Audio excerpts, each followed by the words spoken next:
పూజించడం పూజారి వంతు వరమివ్వడం అన్నది దేవత ఇష్టం.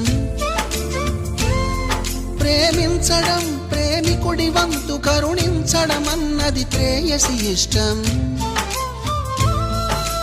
ఎందువల్ల నిన్ను ప్రేమించిందో చిన్ని మనసుకే తెలియదుగా, నిన్ను మరవడం జరగదుగా.